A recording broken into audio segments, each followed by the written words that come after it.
Hello and welcome to Strategy Classes. In this video, we will be discussing about the weekly current affairs which we have been compiling for the past 1 week in a very precise and comprehensive manner. Today in this video, we will be discussing about the Pegasus spyware, Project Pegasus. Then there was a constant debate throughout the week that against right to life versus over right to religion. Both are the fundamental rights. Supreme Court gave its judgment. We will be discussing that. There was another issue which we have picked up. It is Mastercard issue. You are very well aware that Mastercard has been debarred from issuing new cards from 22nd of July. We will get deeper into that. There was a report published by a journal in connection with the midday meal and its helpfulness in decreasing the stunting in children. That also we will discuss it one by one. Let's begin it. At very fast, Project Pegasus. What is Pegasus? And what is why it has been in news for the past 1 week, and it will be in news almost throughout the monsoon session of the Parliament. What is Project Pegasus? So before going into the Project Pegasus, let's understand what is Pegasus. Pegasus is a spyware. Pegasus is nothing but a spyware developed by the NSO group of Israel.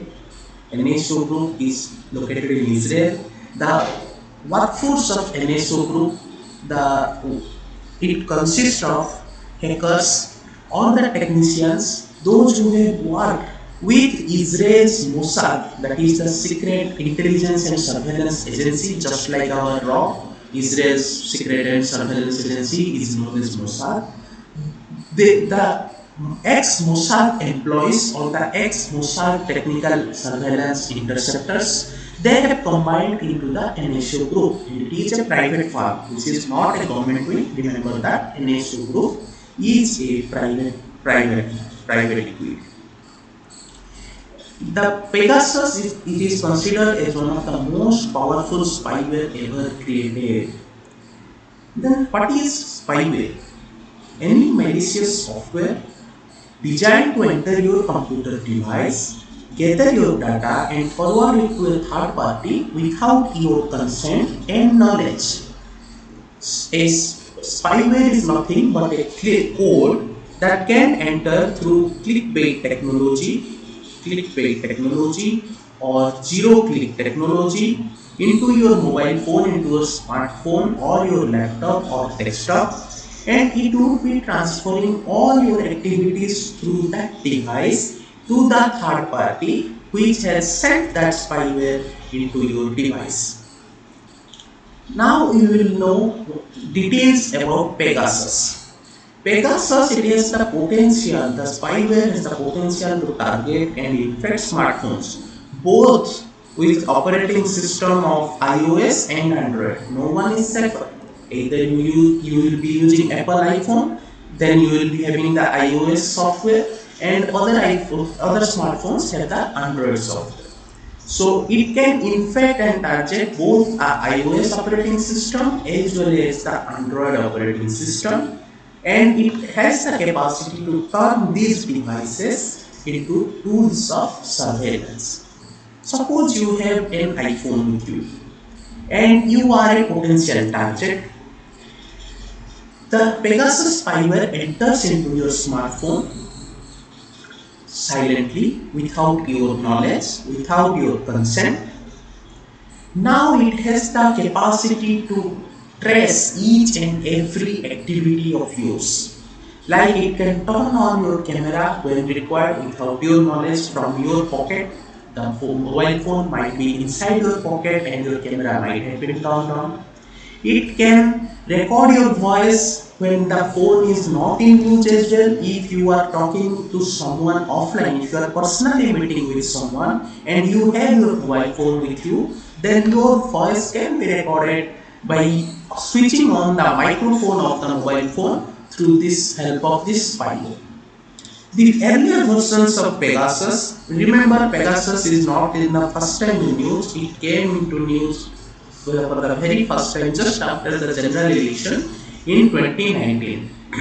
The earlier versions of 2019, it used to follow social engineering techniques. What is social engineering techniques? It is nothing but the clickbait technology.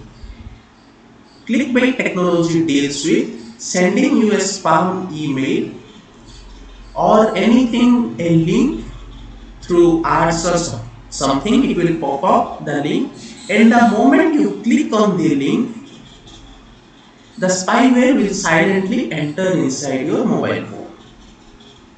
This is called clickbait technology.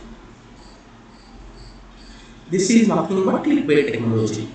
You will be provided with a link through an SMS or an email, which most likely might be lucrative for you, and you might click it. You have more chances of clicking that link. Then the spyware will silently enter into your device and it will start surveying.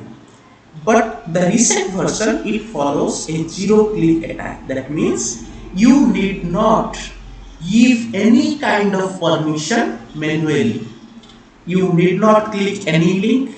You need not look at any message. It can remotely access your mobile phone. It can remotely enter inside your computer device and start surveillance. This makes it more dangerous and more harmful. It can also be attached manually or over a wireless transceiver. Once the spyware enters a device, a laptop or a smartphone or any electronic device, it installs a module. Definitely a spyware will be consisting of codes, millions of lines of codes might be inside it. It installs a module which track the call logs of the customer, read messages, emails, calendars, internet history, browsing history of that particular target, and it can also gather the location data to send the information to the attacker. The spyware can self-destruct itself if it fails to connect with the server in 60 days. If it fails to connect with the commanding server within 60 days of its installation, it can self-destruct itself, and it has the capacity to remove all traces of being installed, making it difficult for forensic studies, for forensic analysis. Also, if it detects it was installed on the wrong device or SIM card, it will again self-destruct itself and remove all the traces. Then coming, as I have told at the beginning, we will now look into Project Pegasus. What is Project Pegasus? Project Pegasus is nothing but it is a global collaborative investigation made by a group of 17 newspapers and human rights associations.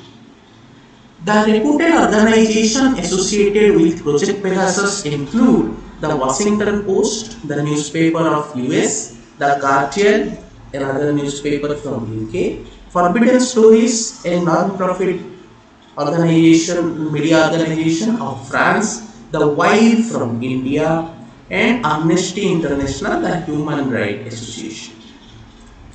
So this Project Pegasus, these new media houses and the Human Rights Association, they have combiningly, allegedly revealed that governments of the day use these highly sophisticated spywares like Pegasus to interfere in the right to life and liberty of their citizens. Look, if someone is spying upon you without any legal provision, there are various legal provisions like your Section 5 of ITA and Section 5 of the Indian Intelligence Act and Section 69 of the IT Act of 2000 provides for legal interference and legal spying of electronic devices. including called phone tapping and spywares. So if anything happens beyond these legal provisions, then it clearly affects your right to life, which is a very fundamental right, including liberty of the citizens. So let's try to understand that how a buyer can deal with the seller NSO group. If you want to buy Pegasus, who can buy it? Pegasus can only be bought from the NSO group by a vetted government with approval from the Ministry of Defense of Israel. Normally that track goes, if you are a sovereign government, you need to be a sovereign government.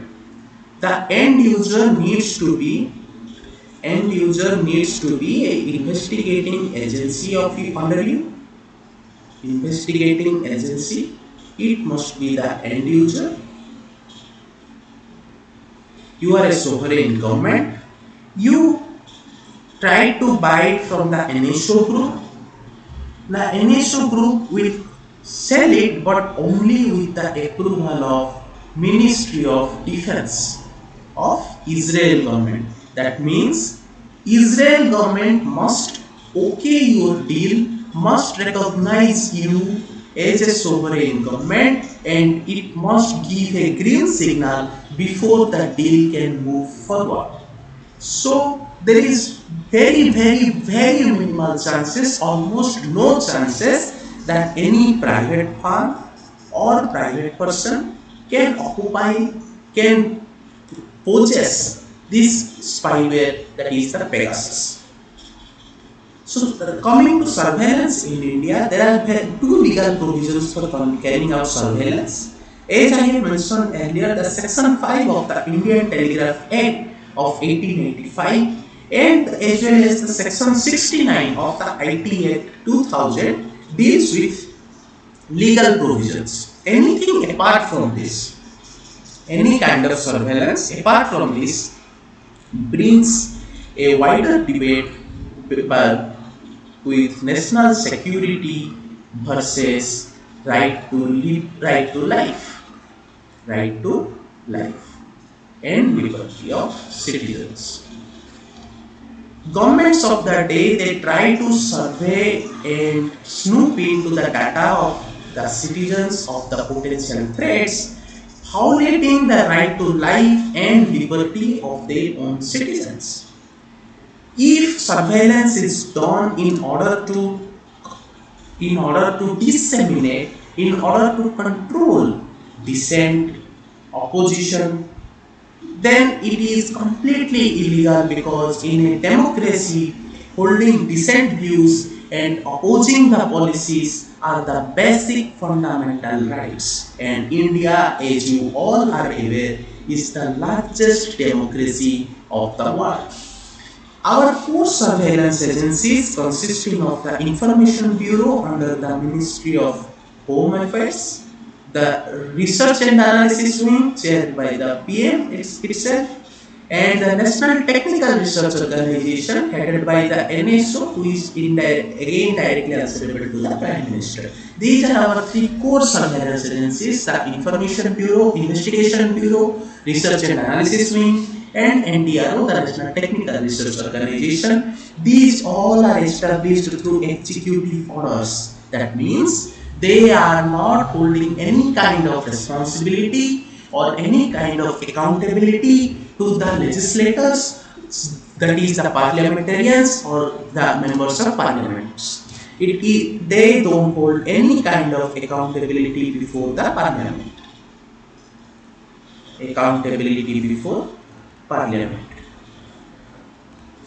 They are only accountable to the government at the center, that is the central government can only ask them for their expenses, or any kind of accountability can only be decided by the central government.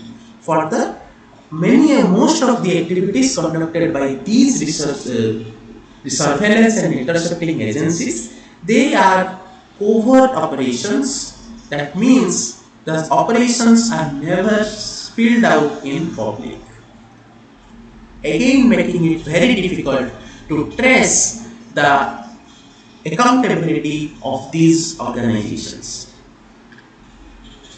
Regarding the number of surveilling authorities, who are the authorities in India that have been granted permission to surveil, to create surveillance and interception? There is no clear-cut clarity because the government of the day also seems confusing. Government of the day also seems confusing. In 2014, the Ministry of Home Affairs informed to Parliament that 9 central agencies and DGPs, that is the Director General of Police of all states, have been empowered to intercept and create surveillance among the suspected targets. But in 2018, central government again said that 9 central agencies along with 1 state agency is authorized under the IT Act, that is Information Technology Act of 2000, to conduct surveillance. There was another act, that is the Intelligence Organizations Act, brought out in order to curb the civil liberties of the employees working in the intelligence organizations, so that the confidential information of these intelligence organizations can be protected. And this act listed only 4 agencies as intelligence agencies. Again, there is the RTI Act, the Right to Information Act, which have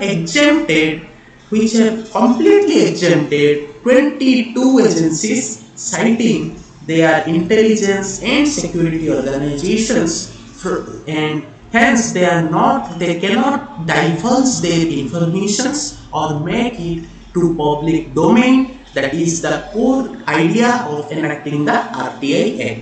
Hence they have been exempted from the RTI Act. Now let's come to a very interesting topic, a very landmark judgment or a landmark observation from the Supreme Court. As you might be aware, the Uttar Pradesh government was going to hold the Kanwar Yatra. You might be aware regarding the Kanwar Yatra. It is a Hindu religious procession held in the religious month of the rainy month, the religious month. So Shravan, it is held in the religious month of Shravan. So the Uttarakhand government, it has previously cancelled holding of Kanwar Yatra, but the Uttar Pradesh government proposed to conduct at least a symbolic Kanwar Yatra amid the pandemic for compelling religious reasons. To which the Supreme Court ruled, these are the rulings of the Supreme Court, that Article 21, that is right to life, has the pride of place in the Fundamental Rights chapter of the Indian Constitution. Health of the citizenry of India and right to life are paramount. All other sentiments, albeit religious, are subservient to this basic fundamental right. That means the Supreme Court directly ruled that the right to religion mentioned in Articles 25 to 28 are less important than right to life mentioned in Article 21. That is, right to religion is subservient to right to life. Right to life will always supersede right to religion. The Supreme Court has made clear observation and a very landmark observation in this debate over right to life and right to religion. Which one will persist? The Supreme Court made it fundamentally clear that right to life will always supersede right to religion. You will see that India is a very secular nation. The secularism was added as a basic structure of Indian Constitution in the S.R. Bommai case. In S.R. Bommai case, the Supreme versus Union of India, the Supreme Court ruled that secularism is the basic structure of the Constitution. Secularism is also the inherent feature of the Constitution. Further, right to religion, right to practice one's own religion is a fundamental right.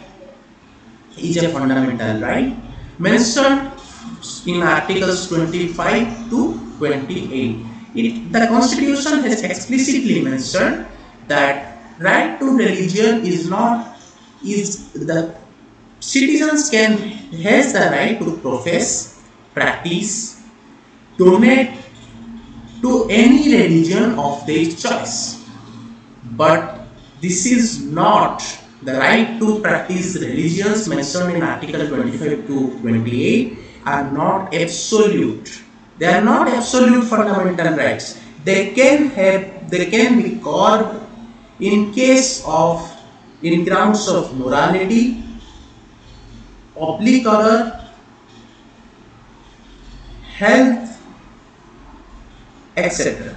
Therefore, the Constitution explicitly mentions that on the grounds of health issues, right to religion, the fundamental right to religion, can be curbed by the state. Citing this ground, the Supreme Court said that if the health of the citizenry is at a greater risk because of right to religion, then it would be very, very unconstitutional, and it struck down Uttar Pradesh government's plea to conduct the symbolic Kanwar Yatra this year, citing the religious sentiments. Now, a topic from the economy section, MasterCard issue. We know what is MasterCard first of all. MasterCard is nothing but it is a payment gateway that facilitates between you and your bank. There are other payment gateways in India operating at present like your Visa and your RuPay. So what is MasterCard issue? Earlier in 2018, the RBI had issued a circular. The RBI had issued a circular which mandated all the payment gateways or the payment system operators such as MasterCard, Visa, etc. to store payment related information of Indian citizens in the servers which are physically based in India. This is also known as data localization. That means the nation's data, the citizens' data should not be stored outside the territorial boundaries of that country. This is called as data localization. So it has in 2018 issuing a circular, the RBI had mandated all the payment gateways operating then to proceed with data localization. In spite of giving sufficient time to comply with this order of the RBI, MasterCard has failed to constitute sufficient infrastructure in order to help and aid RBI for data localization. So what is data localization? As I mentioned you, it refers to storage of data on any device which is physically present within the borders of a specific country where the data gets generated. The draft e-commerce bill of the government mandates for data localization. The new draft e-commerce bill, it has not been tabled yet, it is a draft bill. It says that e-commerce platforms like your Amazon, Flipkart are mandated, are compulsory to contain the data of the customers, that data of transactions or the buying habits of the customers inside the territorial boundaries of India itself. In lines with this draft e-commerce bill, RBI has issued a circular back in 2018 forcing for data localization of the payment gateways that were present in India. The Sri Krishna panel has also recommended for the data localization norms in order to ensure privacy of the sensitive users' data. The Sri Krishna panel has also recommended for data localization, but one thing that is we look is the pros and cons of data localization.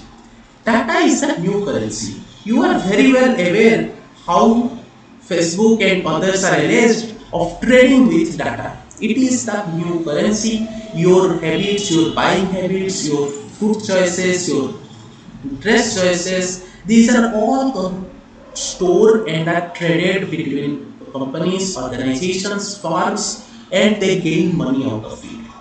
So Considering data is the new currency, in your economic survey of 2018-19, a chapter was dedicated to this titled Data of the People, Data for the by the people, and Data for the people. Of the people, by the people, for the people. So this shows the importance of data in the present era or in the new 21st era. There is also another advantage, that is ease for the investigating agencies when they carry out investigations regarding any transactions or any illegal transaction against anybody. Then it is very difficult for the investigating agencies if the transaction data is stored in any foreign nation. In that case, they have to issue a red corner notice. They have to again engage with the foreign entity, the foreign government, seek their permission, and then only they can be accessible to data which is of their own citizens itself. It will also help in reducing vulnerabilities, as we very well are aware that the internet communications are held through the undersea cables. So when internationally data is transformed from one nation to other nation, it is transformed through the cables that has been laid through the under the sea or beneath the sea, and that increases the vulnerabilities of it getting leaked to any other potential threat organization. It will also help in preventing foreign surveillance. Suppose Mastercard stores its data in UK, then definitely the UK government, if is in a better hand, is at an upper hand in order to conduct surveillance over that data than India.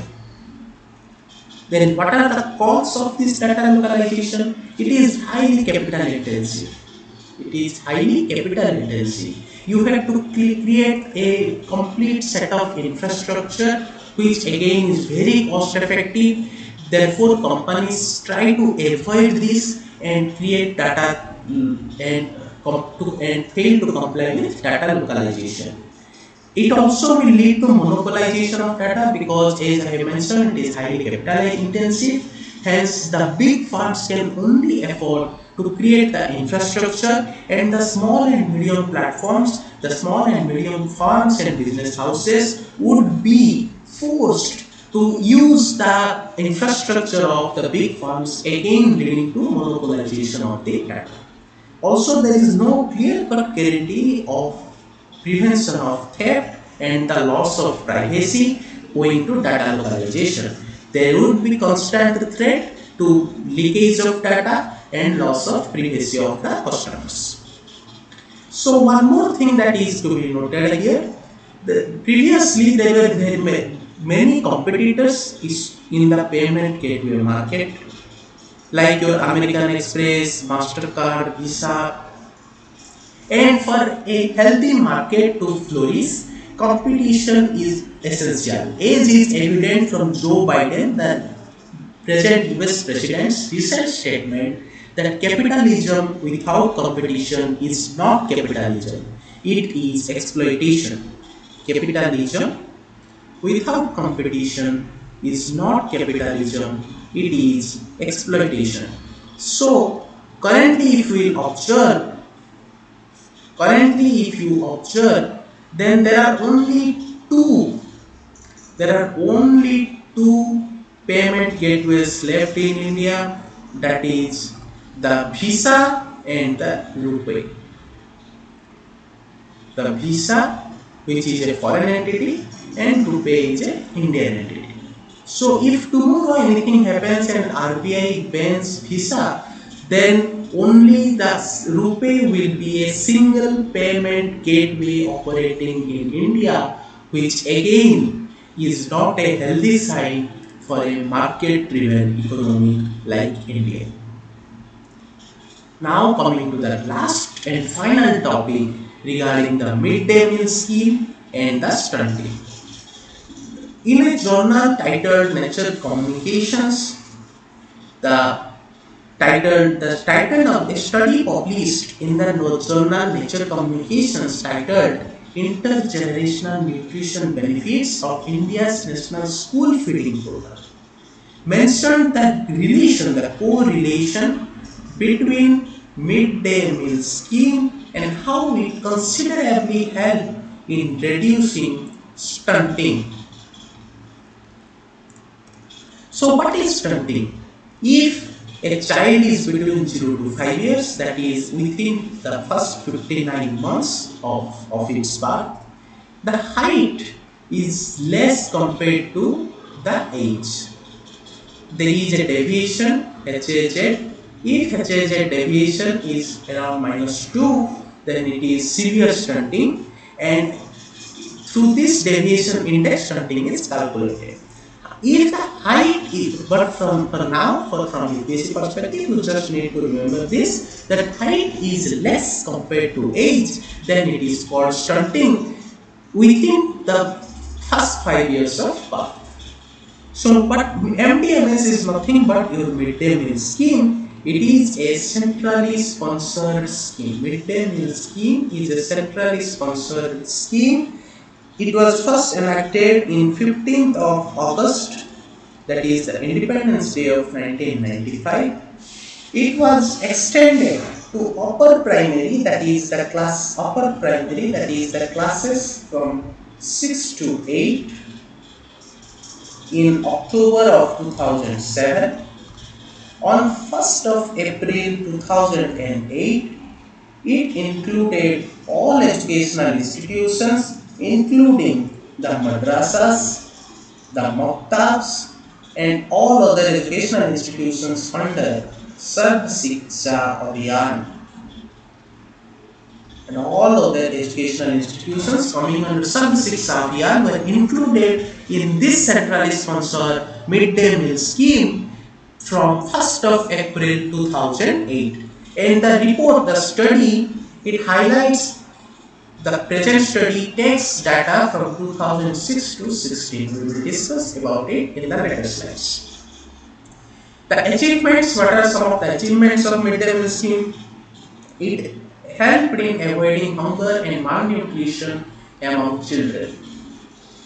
It also resulted to increasing gross enrollment ratio in schools. More and more children started enrolling themselves. The families started sending their children to schools again.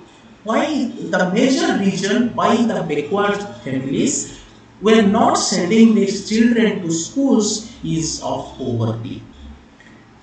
Their families carry out a subsistence living. That means they eat what they earn. If the child will go to school and study, then he or she is not earning immediately.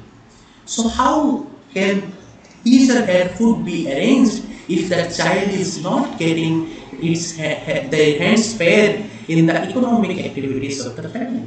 So it was a major cause of concern, and with the midday meal scheme, this cause of concern got addressed, and children started coming to schools in higher numbers and enrolling themselves. Improved, and this also improved school attendance. It was also a huge problem that the children, those who were enrolling themselves, they were not coming to school. Again, poverty. The main cause of concern then was poverty. It also improved the girls' education and health. More and more girl students started going to schools. Intermixing of students from various castes and religions, intercaste and interreligious mixing of students were promoted and was easily facilitated from a very childhood of a student.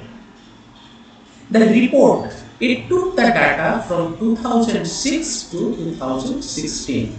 In 2008, the midday meal scheme was opened for all the institutions of Sarv Shiksha Abhiyan under Sarv Shiksha Abhiyan, and this report contains data from 2006 to 2016. It observed that girls who receive free food in primary schools as part of the midday meals program were found to give birth to children having better growth. That means the scheme was associated with 13 to 32% improvement from stunting between 2006 to 16. That means almost in the range of 13 to 32%, the children suffering from stunting were prevented because of the nutritious and free food that their mothers received in their primary schools given by Government of India through the midday meal program. So that's it for today. In the next video, we will be discussing next week again about the weekly current affairs. Have a good day and a good week. Thank you.